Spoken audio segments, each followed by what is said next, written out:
प्रिय मित्रों, आज हम प्रतियोगिता परीक्षार्थियों के लिए घातांक का फर्स्ट पार्ट लेकर उपस्थित हैं। तो चलिए स्टार्ट करते हैं घातांक का फर्स्ट पार्ट।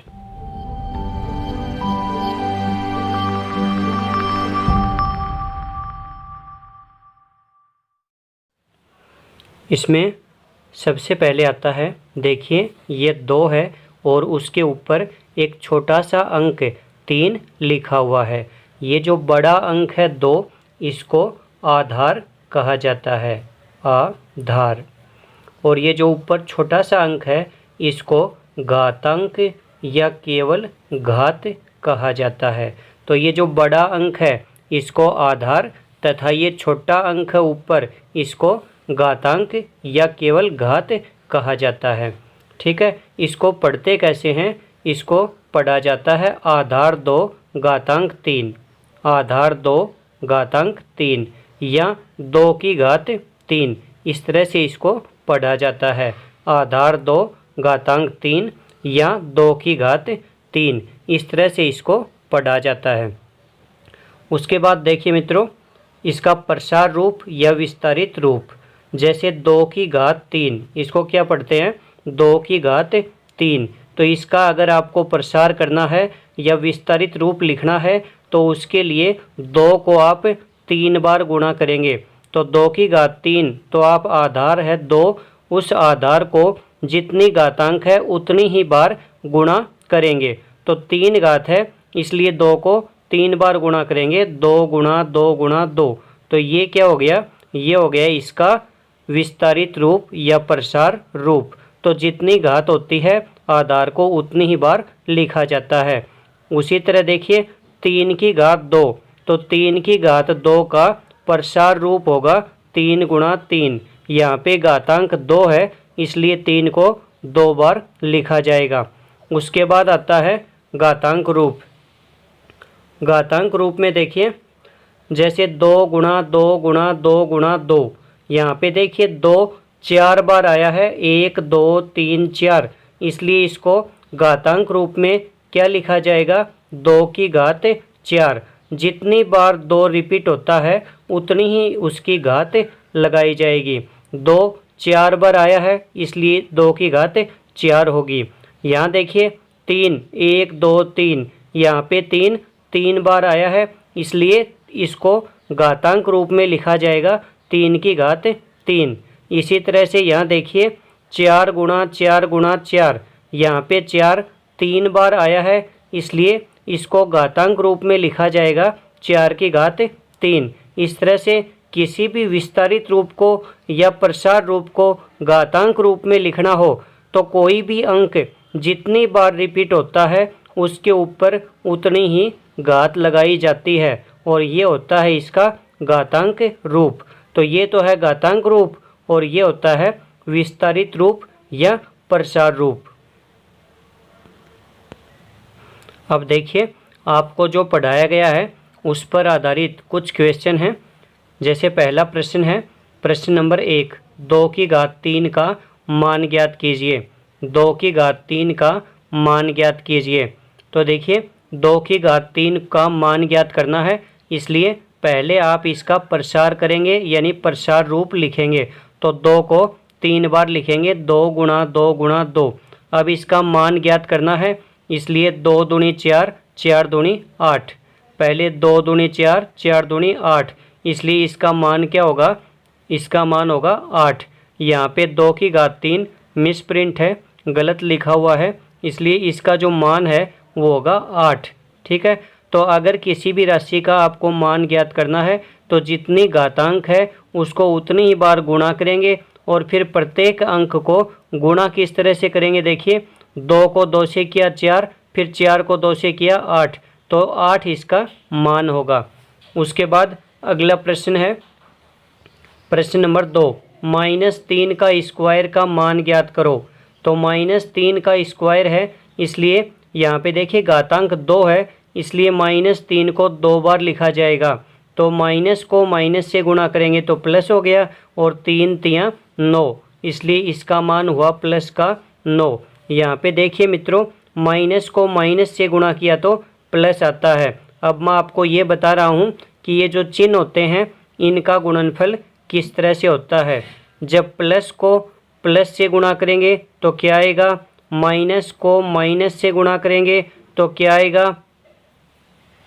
और प्लस को माइनस से गुणा करेंगे तो क्या आएगा, और माइनस को प्लस से गुणा करेंगे तो क्या आएगा। तो ये देखिए, तो ध्यान रखिए, जब एक जैसे चिन्ह गुणा होते हैं, जैसे प्लस को प्लस से गुणा करोगे या माइनस को माइनस से गुणा करोगे तो हमेशा प्लस आएगा। ध्यान रखिए, दोबारा रिपीट कर रहा हूँ कि जब एक जैसे चिन्ह गुणा होते हैं तो आता है प्लस, और जब अलग अलग चिन्ह गुणा होते हैं, जैसे प्लस को माइनस से गुणा करोगे तो माइनस आएगा, और माइनस को प्लस से गुणा करोगे तो भी माइनस आएगा। तो एक जैसे चिन्ह गुणा होते हैं तो प्लस आता है, और अलग अलग चिन्ह गुणा होते हैं तो माइनस आता है। तो यहाँ पे माइनस को माइनस से गुणा करोगे तो प्लस का 9 यहाँ पे आएगा। आपका अगला प्रश्न है प्रश्न नंबर 3, -2 को विस्तारित रूप में लिखिए। -2 को विस्तारित रूप में लिखिए। तो -2 यहाँ पे घातांक 3 है, इसलिए -2 को कितनी बार लिखेंगे, 3 बार। तो -2 गुणा -2 गुणा -2, ये हो गया इसका घातांक रूप, या ये था घातांक रूप और ये हो गया इसका विस्तारित रूप। जितनी घातांक होता है उतनी ही बार उसको अगर आप गुणा में लिख देते हो तो वो उसका विस्तारित रूप होता है। तो ये हो गया इसका विस्तारित रूप। उसके बाद आता है अगला प्रश्न, 16 को घातांक रूप में लिखिए। 16 को घातांक रूप में लिखिए। तो इसके लिए देखिए, आपके पास 16 है, 16 के अभाज्य गुणनखंड करेंगे। पहले 2 का भाग लगाया 8 आ गया, फिर से 2 का भाग लगाया 4 आ गया, फिर से 2 का भाग लगाया 2 आ गया, और फिर से 2 का भाग लगाया तो 1 आ गया। ठीक है, तो 2 कितनी बार आया, 4 बार। 2 गुणा 2 गुणा 2 गुणा 2। तो 16 को किस तरह से लिखेंगे, 2 गुणा 2 गुणा 2 गुणा 2। ठीक है, और फिर 2 कितनी बार आया, 4 बार, इसलिए इसको घातांक रूप में क्या लिखा जाएगा, 2 की घात 4। लेकिन यहाँ पे मैं आपको एक चीज़ और बता दूँ, देखिए, जैसे माइनस की घात अगर सम होती है, सम क्या होता है, जिसमें 2 का भाग जाता है, तो माइनस अगर सम बार आता है तो वो गुणा होके, सारे चिन्ह गुणा होके हमेशा प्लस आएगा। माइनस अगर सम बार आता है, जैसे -4 बार आ जाए, या -6 बार आ जाए, या -8 बार आ जाए, तो उनका गुणनफल क्या आएगा, प्लस। लेकिन माइनस की घात जब विषम होती है या माइनस विषम बार गुणा होता है, तब हमेशा उनका गुणनफल क्या आता है, माइनस आता है। ठीक है, जैसे यहाँ देखिए माइनस कितनी बार आया, 1 2 3 4 सम बार आया, तो यहाँ पे क्या आएगा, इनका गुणनफल प्लस आएगा। और 2 दूनी 4, 4 दूनी 8, 8 दूनी 16। ठीक है, तो ये इनको चारों को जब आप गुणा करेंगे तो क्या आएगा, प्लस का 16। इसलिए जो 16 प्लस का है, आपने प्लस का जो 16 है उसको लिखा था 2 गुणा 2 गुणा 2 गुणा 2। तो प्लस का 16 है, उसको ऐसे भी लिखा जा सकता है -2 गुणा -2 गुणा -2 गुणा -2, यानी -2 की घात 4। तो 16 को घातांक रूप में ऐसे भी लिखा जा सकता है, और 16 को घातांक रूप में ऐसे भी लिखा जा सकता है। उसके बाद अगला प्रश्न आता है प्रश्न नंबर 5, -27 को घातांक रूप में लिखिए। -27 को घातांक रूप में लिखिए। तो देखिए 27 के जब आप अभाज्य गुणनखंड करेंगे तो 3 का भाग 2 का भाग तो जाएगा नहीं, 3 का भाग लगाएंगे तो 9 आ गया, फिर 3 का भाग लगाएंगे तो 3 आ गया, और फिर से 3 का भाग लगाएंगे तो 1। तो 3 गुणा 3 गुणा 3, यानी 3 कितनी बार आएगा, 3 बार आएगा। लेकिन यहाँ पे देखिए माइनस का चिन्ह है, तो यहाँ इनके साथ माइनस भी आएगा। आपको मैंने बताया था कि माइनस अगर विषम बार आता है तो माइनस का चिन्ह आएगा, और सम बार आता है तो प्लस का चिन्ह आएगा। तो देखिए 1 2 3 -3 बार, यानी विषम बार आया है, इसलिए माइनस का चिन्ह आएगा। और 3 3 9, 9 3 27, तो इनको गुणा करने से आएगा माइनस का 27। तो -3 3 बार आ गया, इसलिए -3 की घात 3। तो -27 को घातांक रूप में जब आप लिखेंगे तो आएगा -3 की घात 3।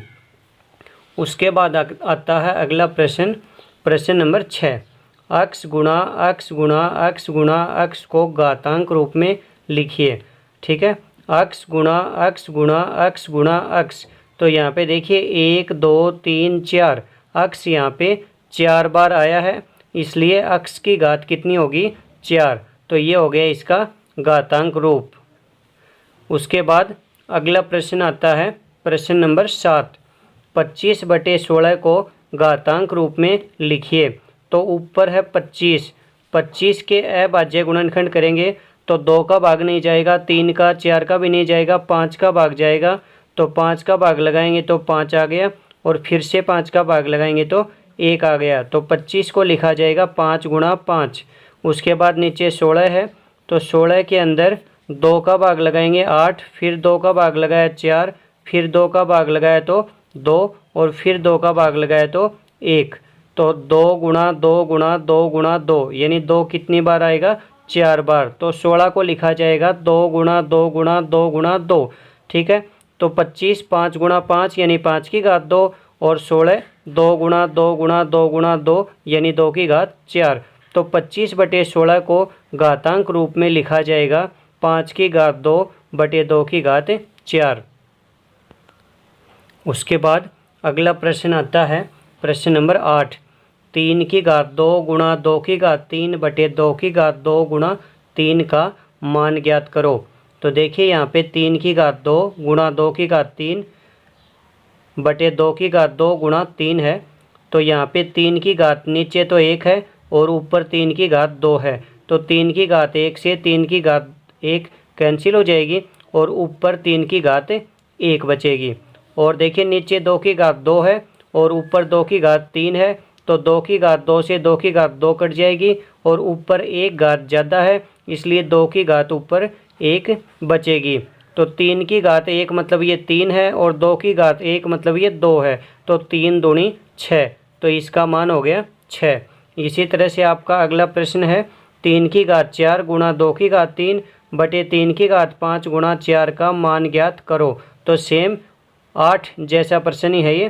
तो देखिए ऊपर 3 की घात 4 है और नीचे 3 की घात 5 है। तो 3 की घात 4 से 3 की घात 4 कैंसिल हो जाएगी, और 3 की घात 1 नीचे बचेगी।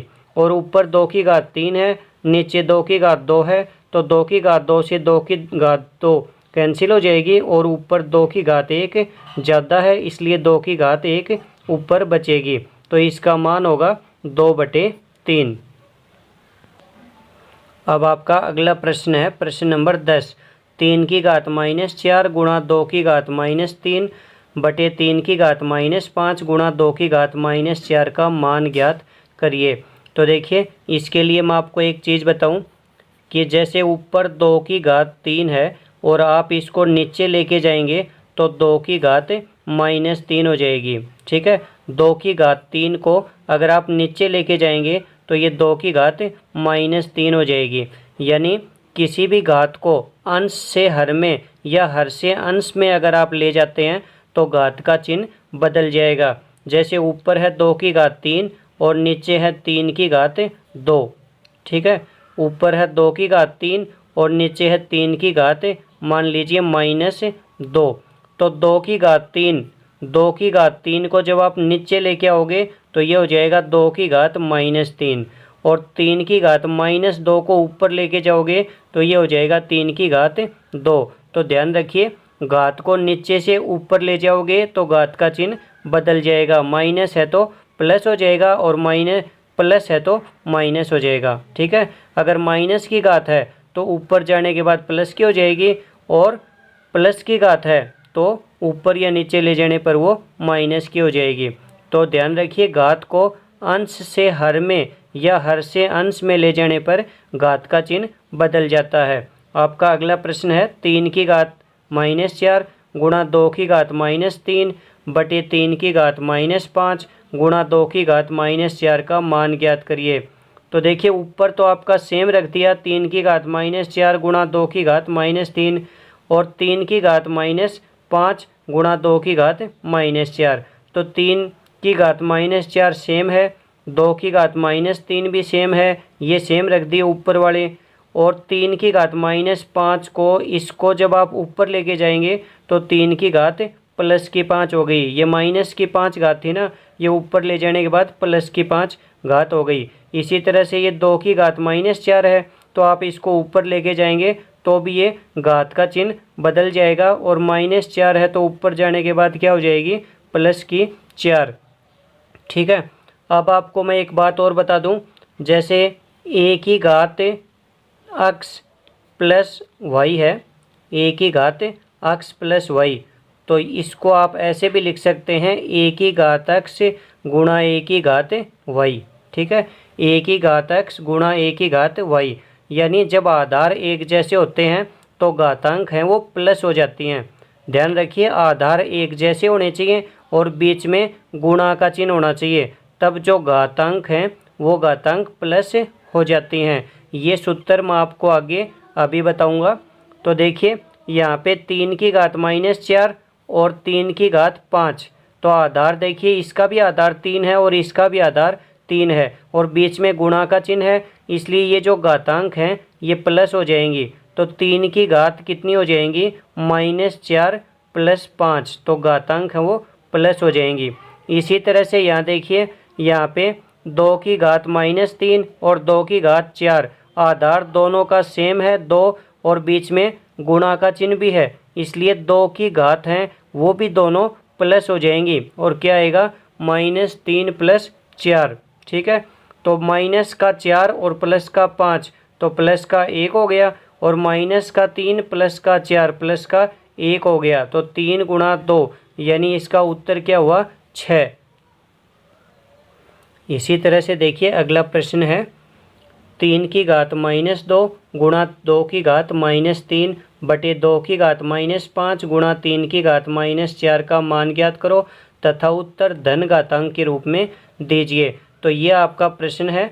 तो इसमें देखिए आप पीछे की तरह से, जो पिछला क्वेश्चन आपको करवाया गया है उसके तरह से आप इनको ऊपर भी लेके जा सकते हैं और आप इनको डायरेक्ट भी काट सकते हैं। जैसे मैंने अब की बार देखिए डायरेक्ट काट दिया। यहाँ पे देखिए 3 की घात -2 है और नीचे 3 की घात -4 है, तो 3 की घात -2 से 3 की घात -2 काट देंगे, तो देखिए नीचे 4 हैं, इसलिए ऊपर 2 और नीचे 4, तो नीचे कितनी बचेंगी, 3 की घात -2। और इसी तरह से यहाँ देखिए ऊपर 2 की घात -3 है और नीचे 2 की घात -5 है, तो -3 से -3 कैंसिल हो जाएंगे, ऊपर 3 है नीचे 5, तो नीचे कितनी घात बचेंगी, 2 घात नीचे बचेंगे, तो 2 की घात -2 नीचे बचेगा। अब 2 की घात -2 को ऊपर लेके जाओगे तो घात का चिन्ह बदल जाएगा और वो हो जाएगा 2 की घात +2। और इसी तरह से 3 की घात -2 है, इसको भी आप ऊपर लेके जाएंगे तो ये घात का चिन्ह बदल जाएगा और ये भी क्या हो जाएगा, 3 का स्क्वायर या 3 की घात +2। तो ये जो माइनस की घात हैं ये ऊपर ले जाने के बाद दोनों घातें प्लस की हो जाएंगी। 2 का स्क्वायर 4 हो गया, 3 का स्क्वायर 9 हो गया, तो 4 गुणा 9, यानी इस प्रश्न का उत्तर हो गया 36। अब देखिए आपके सामने कुछ सूत्र हैं।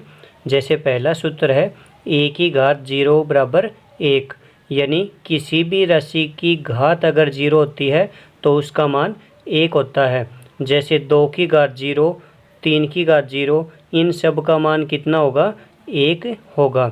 उसके बाद देखिए ये सूत्र मैंने आपको पहले भी बताया था, a की घात m गुणा a की घात n। यहाँ पे देखिए बीच में गुणा का चिन्ह है और आधार एक जैसे हैं, इसलिए यहाँ पे घातें प्लस होंगी, तो a की घात m + n।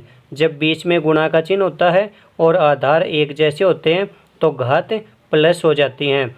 इसी तरह से बीच में गुणा की जगह भाग का चिन्ह होता है ना, गुणा की जगह जब भाग का चिन्ह होता है तो घातें प्लस की बजाय माइनस होती हैं। जैसे नीचे देखिए ये घातें भाग के अंदर हैं, a की घात m भाग a की घात n, तो भाग का चिन्ह है इसलिए घातें माइनस होती हैं। तो ध्यान रखिए जब गुणा का चिन्ह है तो घात प्लस होती हैं और भाग का चिन्ह है तो घातें माइनस होती हैं। उसके बाद घात के ऊपर घात, जैसे यहाँ देखिए ए की घात m और उसकी घात n, तो घात के ऊपर जब घात होती है तो दोनों घातें गुणा हो जाती हैं। तो ए की घात m गुणा n या ए की घात mn।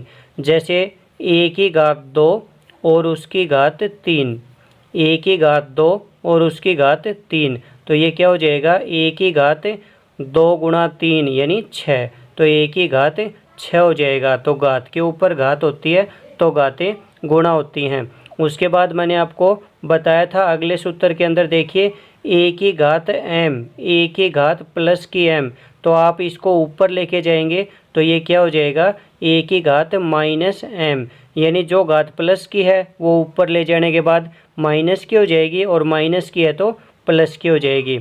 इसी तरह से ये सूत्र आपका ए की घात माइनस m, जब आप इस घात को नीचे लेके जाएंगे तो ये घात माइनस की है तो प्लस की हो जाएगी। ठीक है। उसके बाद एक इम्पोर्टेंट सूत्र है देखिए, under root A under root A under root A under root A dot dot अनंत तक अगर ये पद चलते हैं तो इसका मान कितना होता है, जितना यहाँ पे लिखा हुआ है ए उतना ही इसका मान होता है। ये इम्पोर्टेंट सूत्र है, इस पर क्वेश्चन प्रतियोगिता परीक्षा में आते ही रहते हैं, तो ये ध्यान रखिए। Under root A under root A under root A under root ए अगर इस तरह से चलता जा रहा है अनंत तक तो उसका मान होता है ए। अब इन पर आधारित कुछ प्रश्न हैं आपके सामने, वो देखिए। प्रश्न number 12, under root 3 under root 3 under root 3 under root 3 under root 3 इस तरह से अनंत तक चल रहा है तो इसका मान क्या होगा। तो मैंने अभी आपको बताया था under root A under root A under root A under root A, इसलिए इसका मान कितना था ए। तो यहाँ पे under root 3 under root 3 under root 3 under root 3 अनंत तक चल रहा है, इसलिए इसका मान कितना होगा 3। आपका अगला प्रश्न है प्रश्न number 13, under root 6 plus under root 6 plus under root 6 plus ऐसे डॉट डॉट अनंत तक चल रहा है तो इसका मान क्या होगा। तो इसका हल करते हैं। देखिए इस प्रश्न का हल करने के लिए देखिए जो आपका प्रश्न है under root 6 plus under root 6 plus under root 6 plus under root 6 dot dot अनंत तक, इसको अक्स मान लिया। अब दोनों साइड में वर्ग करने पर, तो जब आप वर्ग करेंगे तो अक्स का स्क्वायर वर्ग या स्क्वायर करेंगे तो अक्स का स्क्वायर तो अक्स स्क्वायर हो गया। और जब आप अंडर रूट का वर्ग करेंगे या स्क्वायर करेंगे तो अंडर रूट का स्क्वायर करने पर अंडर रूट हट जाता है। जैसे अंडर रूट 3 है, अंडर रूट 3, इसका जब आप स्क्वायर करेंगे तो क्या आएगा 3 आएगा, तो स्क्वायर करने पर अंडर रूट हट जाता है। तो जब आप इसका स्क्वायर करेंगे तो ये बाहर वाला जो मेन अंडर रूट है ये आपका हट जाएगा। ठीक है। और इस साइड में अक्स का स्क्वायर अक्स स्क्वायर हो गया। अब देखिए यहाँ से यहाँ तक जो मान है, ये यहाँ से यहाँ तक जो मान है ये देखिए आपका अक्स के बराबर है। ये आपका जो मान है ये अक्स के बराबर है, इसलिए इसकी जगह आपने क्या रख दिया अक्स। तो ये क्या हो गया अक्स स्क्वायर बराबर 6 प्लस अक्स, इसकी जगह पूरे की जगह क्या हो गया ये अक्स हो गया। तो अक्स स्क्वायर 6 और अक्स को आप इस साइड में लेके जाएंगे तो अक्स स्क्वायर माइनस अक्स माइनस 6 बराबर 0। 6 को इस साइड में लेके जाओगे तो माइनस का हो जाएगा और अक्स को उस साइड में लेके जाओगे तो भी माइनस का हो जाएगा। तो ध्यान रखिए कोई भी अगर प्लस की संख्या है तो वो बराबर के उस साइड में ले जाने के बाद माइनस की हो जाती है। अब देखिए आपका समीकरण हो गया अक्स स्क्वायर माइनस एक्स माइनस 6 बराबर 0। अब आपको 6 के टुकड़े करने हैं और यहाँ अक्स का गुणांक यानी अक्स के गुणा में कुछ भी नहीं है और अक्स के गुणा में कुछ भी नहीं है, इसका मतलब क्या है 1 है। तो 6 के टुकड़े करने हैं और 1 आना चाहिए।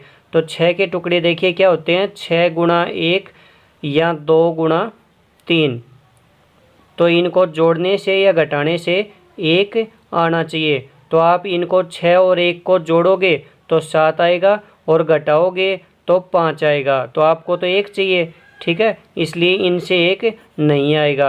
अब देखिए 2 और 3 है, तो आप 2 और 3 को प्लस करेंगे तो 5 आएगा, और 2 और 3 को माइनस करेंगे तो प्लस का 1 या माइनस का 1 आएगा। तो देखिए इनसे 1 आ रहा है, इसलिए 6 के टुकड़े 2 और 3 करेंगे, जिससे आपको 1 भी मिल जाएगा। तो 2 और 3 ये टुकड़े करेंगे आप 2 और 3, और इसमें देखिए 3 को माइनस कर लेंगे और 2 को प्लस का लेंगे, क्योंकि आपको माइनस का 1 चाहिए तो माइनस के ज़्यादा लेंगे और प्लस के कम लेंगे, ताकि माइनस के 3 हैं और प्लस के 2 हैं तो माइनस का 1 बचेगा। अब उसके बाद देखिए इन दोनों में से x कॉमन आ गया तो x माइनस 3, और इन दोनों में से 2 कॉमन आ गया तो x माइनस 3 बराबर 0। अब उसके बाद यहाँ से और यहाँ से x माइनस 3 कॉमन निकालेंगे तो यहाँ से x बचेगा और यहाँ से प्लस 2, तो ये हो गया x माइनस 3 x प्लस 2 बराबर 0। अब x माइनस 3 को 0 के बराबर करेंगे तो x का मान होगा प्लस का 3, माइनस 3 उस साइड में जाएगा तो क्या होगा प्लस का 3, और x प्लस 2 बराबर 0 करोगे तो x का मान आएगा माइनस 2, प्लस 2 उस साइड में जाके कितना होगा माइनस 2। अब ध्यान रखिए किसी भी अंडर रूट के अंदर अगर कोई राशि है तो उसका मान हमेशा धनात्मक आता है, पॉजिटिव आता है, इसलिए ये नेगेटिव जो मान है x का यह आप छोड़ देंगे, और इसका जो मान है वो क्या होगा धनात्मक मान है वो आपको लेना होगा। अतः x का धनात्मक मान कितना आएगा प्लस का 3, तो इसका उत्तर होगा प्लस का 3। इसका उत्तर माइनस का 2 नहीं होगा, क्योंकि किसी भी राशि का अंडर रूट का मान जो होता है वो हमेशा धनात्मक होता है, इसलिए x बराबर होगा प्लस का 3। अब प्रिय मित्रों मैं आपको 3 प्रश्न दे रहा हूँ और ये तीनों प्रश्न आपको ही हल करने हैं। पहला प्रश्न है under root 7 under root 7 under root 7 under root 7 dot dot अनंत तक इसका मान क्या होगा। दूसरा प्रश्न है under root 2 plus under root 2 plus under root 2 plus under root 2 अनंत तक चल रहा है, इसका मान क्या होगा। और तीसरा प्रश्न है 64 यानी 64 को घातांक रूप में लिखिए। ये तीनों प्रश्न आपको ही हल करने हैं और इनके उत्तर ये नीचे दे रखे हैं। पहले प्रश्न का उत्तर 7, दूसरे प्रश्न का उत्तर 2 और तीसरे प्रश्न का उत्तर होगा 2 की घात 6।